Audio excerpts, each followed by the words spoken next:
Olá, muito bem-vindo para essa aula. Hoje nós vamos falar agora sobre a metodologia boa. Explicar de onde vem e o que é essa tal de metodologia boa, né? Por que se chama boa? Vocês têm uma ideia de onde vem? Então eu vou contar isso agora, tá? Essa metodologia surgiu em 2009. Na época eu trabalhava como headhunter, né, caça-talento, num pequeno escritório de recrutamento, chamava Kakuri Advisor, com Hugo Kakuri Jr., né, um grande headhunter conhecido no Brasil, já faleceu na pandemia. E o headhunter, na verdade, ele vive, na verdade, dos recrutamentos, mas ele recebe o mandato das empresas. Então ele ganha dinheiro a partir do recrutamento e quem paga são as empresas, né? E então o headhunter não ganha com as pessoas que buscam, né, serem entrevistadas por ele. Só que uma vez que você coloca headhunter, caça-talento, recrutador no seu LinkedIn, começa a chover de demanda de conexão, de entrevista, as pessoas querem se apresentar e aí por diante, né? E no começo eu queria atender todo mundo. Eu queria poder ajudar as pessoas desempregadas, né? Só que eu não tinha tempo para isso e também não me remunerava. Então não tinha condição, né? Então eu podia entrevistar a pessoa, cadastrar, né, o currículo dela, dentro do nosso banco de dados, né? E, no mesmo tempo, dar algumas dicas para essa pessoa, né? Só que eu não podia assumir uma recolocação, qualquer coisa desse tipo, até porque você não pode ser, né? Eu vou falar um pouco disso numa outra aula, mas você não pode ser job hunter e headhunter no mesmo tempo. Ou você trabalha para o candidato ou você trabalha para as empresas, mas não dá para trabalhar para os dois, seria antiético, né? Então eu ficava com dó de não poder ajudar mais essas pessoas. Foi quando eu criei, então, essa metodologia. Que, na verdade, o foco era justamente poder ajudar as pessoas a se recolocar de forma sozinha, autônoma, sem a ajuda de ninguém. E me deparei várias vezes com pessoas que não tinham condição de pagar um job hunter, né? Uma pessoa que fizesse recolocação para ela, né? Então, de uma certa forma, eu quis criar uma metodologia que fosse aplicável, prática, né, pé no chão, alguma coisa direta ao ponto e que funciona, uma coisa que realmente levasse a pessoa, seguindo o passo a passo, a se recolocar. Então, eu desenvolvi isso, né, no Excel, esse passo a passo, e desde então, faz 13 anos agora, né, no momento que estou falando agora, há 13 anos, milhares de pessoas utilizaram essa metodologia gratuitamente, né? E ela está disponível gratuitamente, inclusive, né? O Excel está disponível para qualquer um, né? E aí, o que aconteceu? Obviamente, algumas pessoas me pediram para poder acompanhá-las, né? E nesses 13 anos, né? Bom, não era a minha dedicação integral, mas eu acompanhei tranquilamente umas centenas de pessoas individualmente a partir dessa metodologia. E essa metodologia ela foi crescendo, ela foi melhorando, né, em função dos feedback, dos pedidos, né? As próprias pessoas, os próprios usuários melhoraram essa metodologia. Ou seja, a forma de como a gente apresenta, a gente documenta, a gente estrutura, né? Tudo isso aqui foi evoluindo e a gente foi acrescentando ferramentas, a gente foi acrescentando uma série de coisas.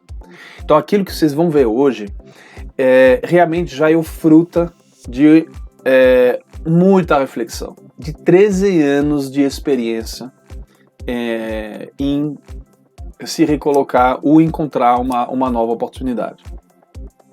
Então, o que quer dizer boa? Boa, na verdade, é a contração em inglês de vamos lá, de building opportunities alone. Building, construindo oportunidade sozinho. Então, o objetivo da metodologia boa é que você possa sozinho se recolocar, encontrar oportunidade. E quando a gente está falando de encontrar oportunidade, pode ser um novo emprego, Ou pode ser que você decida, de repente, de partir para empreender. É possível também, né? Você pode decidir a partir de agora de empreender. Não, eu não quero mais ser empregado, agora vou me colocar, trabalhar por conta. Não importa se você for empregado ou se você vai ser empreendedor, você tem que construir um projeto. E a metodologia boa vai te ajudar a justamente construir um projeto que tem tudo a ver com você. Que tem tudo a ver com suas fortalezas, com suas capacidades, com suas vontades, com aquilo que você gosta, suas paixões. Porque quando a gente faz o que gosta, as coisas fluem, as coisas acontecem, né? Fica tudo muito mais fácil, né? Então, isso é o grande objetivo da metodologia boa. Primeiro, que você possa encontrar sozinho, com esse passo a passo, que você possa se recolocar ou encontrar oportunidade sozinha, né? De trabalho, de emprego ou de empreendedorismo, e que seja algo que seja realmente a sua cara. Né, que você possa se realizar a partir de um projeto profissional construído a partir de você, ok? Então, essa é a metodologia boa, e agora eu vou apresentar para vocês, então, como que funciona, né? Vamos lá. Por trás da metodologia boa, a gente utiliza uma metodologia conhecida no mercado, que se chama metodologia SWOT, ou SWOT Analysis, né? Que em português, né, o SWOT Analysis, a gente chama de FOFA, né? Que é F de força, O de oportunidade, F de fraquezas e A de ameaça. FOFA em português, SWOT em inglês, né? Como que funciona isso? Vamos lá. Quais são suas forças, suas fortalezas? O que são suas forças? As suas forças são suas competências, atitudes positivas, seus talentos, né, os dons, né, todas as suas qualidades, né, os seus valores também são suas forças, né. Você tem, de repente, algumas vantagens competitivas com relação ao mercado, e você tem suas paixões, e provavelmente tem ainda muitas outras coisas que compõem as suas forças. Então, essas são as suas forças, ok? O que são as fraquezas? Bom, ninguém é perfeito, nós temos alguns pontos limitantes na nossa vida, né? Isso diretamente ligado à nossa personalidade, ao nosso caráter, à nossa educação, às nossas crenças, né? Nós temos alguns viés, né? Alguns defeitos, todo mundo tem, né? Faz parte, né? Então, essas são nossas fraquezas, né? Então, aqui nós temos basicamente o nosso ponto positivo e os nossos pontos negativos, ok? Agora, o que são as oportunidades? Antes de falar de oportunidade, eu vou convidar vocês a selecionar na metodologia 3 setores de atividade. 3 setores que te chamam a atenção. 3 setores que, na verdade, assim, te apetece, né? Que você gosta. Isso não quer dizer que você tem que ter trabalhado nesse setor de atividade. Às vezes não. Né? Às vezes a pessoa trabalhou a vida inteira na indústria e de repente ela quer se interessar pela gastronomia. Não tem nada a ver com a indústria. Trabalhei 30 anos na indústria. Tá bom, eu vou para a gastronomia. Não tem problema nenhum. Então, eu vou convidar vocês a selecionar 3 setores de atividade. E aí, a partir disso, o que nós vamos fazer? Nós vamos avaliar dentro desse setor de atividade quais são os problemas que esse setor de atividade está vivendo. Quais são os desafios que esse setor está passando, né? Então, e nós vamos começar a listar para cada setor de atividade os desafios. Então, eu vou ter vários desafios para vários setores, né? Esses desafios mudam dependendo do setor. E aí eu vou fazer essa lista em função desse setor que eu vou ter sido escolhido, tá? Ok, beleza. O que são as ameaças, né? As ameaças é basicamente a sua concorrência. Tudo aquilo que os outros têm e que eu não tenho. Então, por exemplo, uma ameaça pode ser falta de experiência, falta de conhecimento técnico em algumas coisas, por exemplo, o idioma, né? Fala inglês fluente, a idade, né? E a gente não pode mudar a nossa idade, a localização, mora longe, né? Enfim, a gente pode fazer uma lista também de ameaças. Ok. Então, olha só, aqui eu tenho de um lado uma análise sua, de você, e aqui nós temos uma análise do mercado, ok? O que nós vamos fazer com isso? Lembra que a gente listou as nossas forças e a gente listou os desafios de cada setor de atividade? Agora vai ser hora justamente de cruzar essas informações. De repente, eu vou avaliar no desafio A, que competência eu tenho, que fortaleza eu tenho, que talento eu tenho, que poderia, de repente, atender aquele desafio, resolver aquele problema. Porque se eu tenho um problema e que eu consigo resolvê-lo, opa, isso me gera uma oportunidade, né? Então aqui eu vou cruzar, eu vou procurar para cada desafio o que eu posso oferecer para o resolver, ou talvez não resolver completamente, mas amenizar, diminuir o problema. Já está ajudando. E aí eu vou cruzar isso. O que vai acontecer nessa hora? Eu vou perceber que de repente tem algum setor de atividade em que eu tenho mais oportunidade, porque tenho muito mais fortaleza. Você percebe que aqui no setor 1, por exemplo, tem mais setas do que no setor 3. Então, de repente, eu tenho mais oportunidade aqui no setor 1. Mas não importa, para cada desafio que eu consiga atender com alguma das minhas fortalezas, isso me gera uma oportunidade. Então eu vou listar aqui todas as oportunidades que eu encontrei a partir da resolução dos problemas desde as minhas forças, desde as minhas competências. Beleza. Tendo feito isso, eu vou ter que dar uma prioridade, né? E aí eu vou olhar aonde que eu tenho mais para oferecer. Setor 1, né? Beleza? A partir disso, aí eu vou criar um currículo. O meu currículo, o que é? Lembra da aula anterior? O currículo é a nossa vitrina. O currículo é a embalagem, o nosso produto, a embalagem do produto. Então, eu posso ter vários currículos para cada setor de atividade.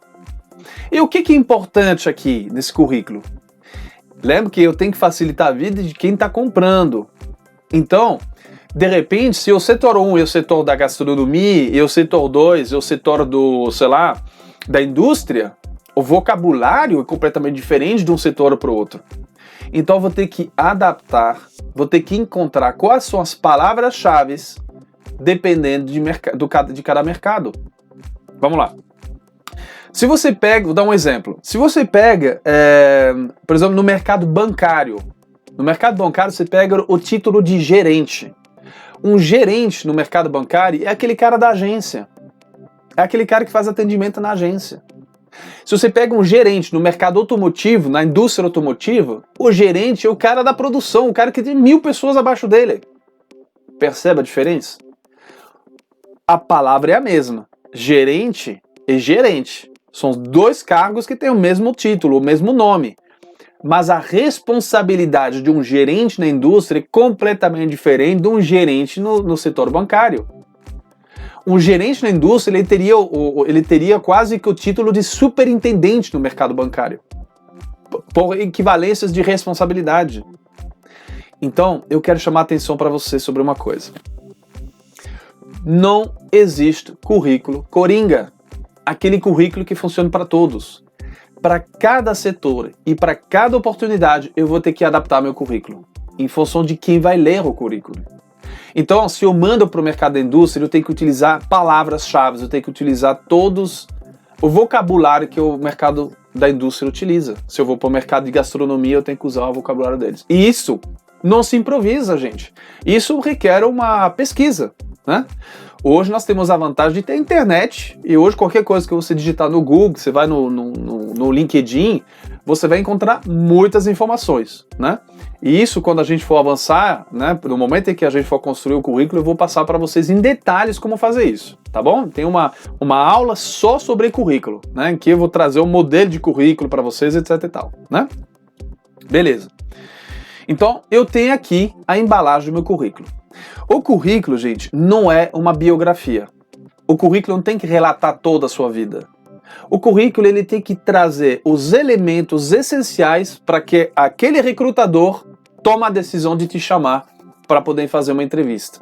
Ou seja, tem que ser um panfleto bem feito, tem que ser a caixa da embalagem que quando coloca lá na prateleira, dê vontade ao comprador de pegar na mão e colocar no carrinho, tá? Então, currículo a gente vai trabalhar muito a questão do marketing pessoal, né, do branding pessoal com relação a esse currículo, ok? Muito bem. Agora, eu tenho minhas fraquezas e ameaças. O que eu faço com essas fraquezas e essas ameaças? Isso é um ponto fraco, né? O que eu faço com isso aí, né? Eu vou ter que, junto, preparar argumentos. O que são os argumentos? São justamente coisas que eu vou utilizar para poder me defender. Ah, mas você é muito velho, né? Passou de 50 anos, né? O mercado já está velho. Como que eu me defendo disso? Sou velho, mas eu tenho experiência que o jovem não tem. Ah, mas você, sei lá o que, não fala inglês. Sim, mas eu estou disposto a realmente fazer um curso acelerado de inglês para poder me colocar no nível que for necessário. Como que eu me defendo de todas as minhas ameaças e das fraquezas? Porque tem uma coisa importante aqui. Esse currículo, né, essa embalagem, esses argumentos, eles têm que se traduzir numa mensagem clara. O que é a mensagem clara? A mensagem clara é o que eu quero. Eu tenho que chegar na frente do recrutador, eu tenho que deixar claro o que eu quero. Eu não estou aqui para o que ele quer, eu estou aqui para eu. Eu quero isso. Isso é muito importante. No processo seletivo, ele está te avaliando, mas você também está avaliando a vaga, está avaliando a empresa, está avaliando as oportunidades. Então, é uma troca justa. Eu estou aqui também, né, avaliando a empresa. Eu não estou aceitando qualquer coisa. Então, o que eu quero? O que é bom para mim e o que não é bom para mim? Porque não é qualquer coisa que serve. Não é qualquer coisa que serve. Ah, qualquer trabalho tá bom. Não, tá bom não. Tá bom não. Então, essa mensagem, claro, ela tem que traduzir um projeto profissional. O que eu busco a curto, a médio e a longo prazo? O que eu quero alcançar? Como que eu quero evoluir na minha carreira? Eu tenho que ter essa clareza. Se eu não souber, imagina o cara que está na minha frente. Aí que esse cara não vai saber mesmo. Né? Bom, esse projeto profissional, ele tem que estar alinhado com o projeto de vida. Vou te dar um exemplo aqui, ó. Imagina que uma aeromoça internacional, né? Ela quer ter filho agora. Ela pode ter filho. E ela pode ser aeromoça, mas ela não vai conseguir fazer as duas coisas no mesmo tempo. Ela vai ter que definir uma prioridade. E isso vai depender de quê? Da idade dela. Mas ela não vai conseguir engravidar e continuar sendo aeromoça internacional. É incompatível. Ela vai ter que, talvez, ter os filhos dela e depois conseguir a carreira. Ou ter a carreira agora e depois ter os filhos. Aí ela vai ter que escolher.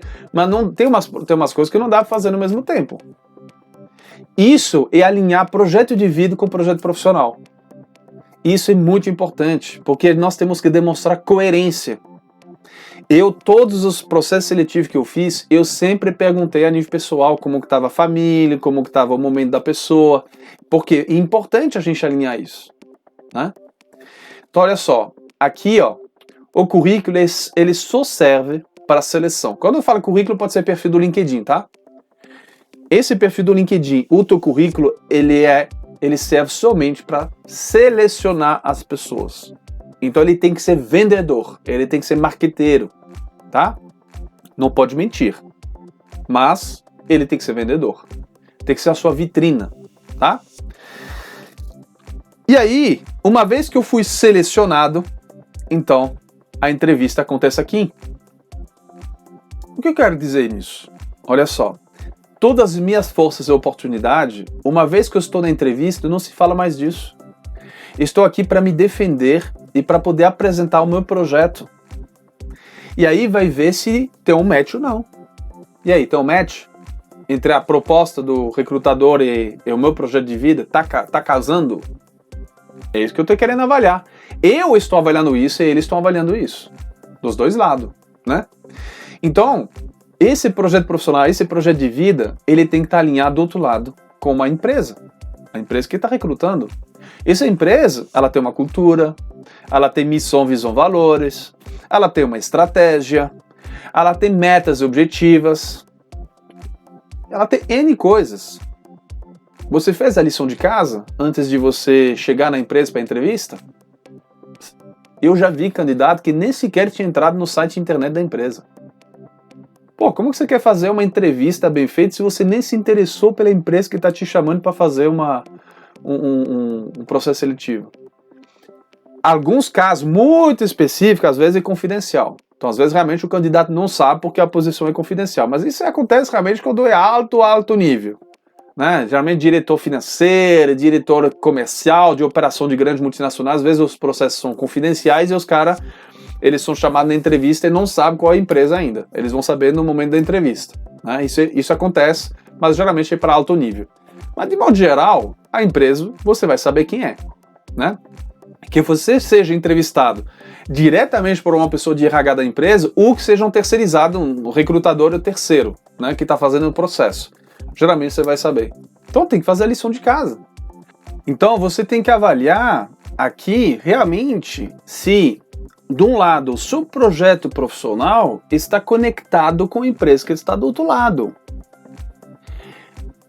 Imagina agora que você participe de um processo seletivo e que, bom, você foi selecionado, você fez entrevista com o RH, você fez entrevista com o potencial chefe, e na hora do final, o teu potencial chefe, né, ele fala assim, olha, é o seguinte, você é o contratado, parabéns pra você, tá ótimo, né, só que é o seguinte, ó, deixa eu te falar um negócio, de vez em quando, para poder ganhar uns contratos, nós costumamos levar umas malinhas de dinheiro para políticos.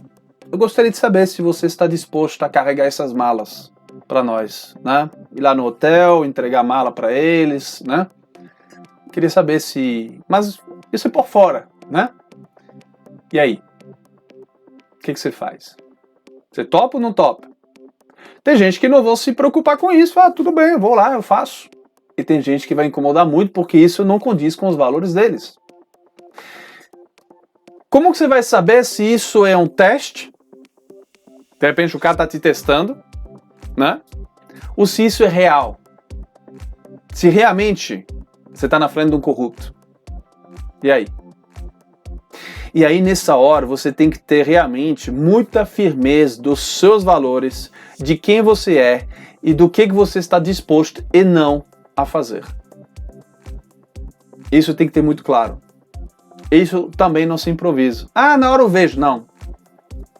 Na hora você não vê. Isso você tem que ter clareza antes, né?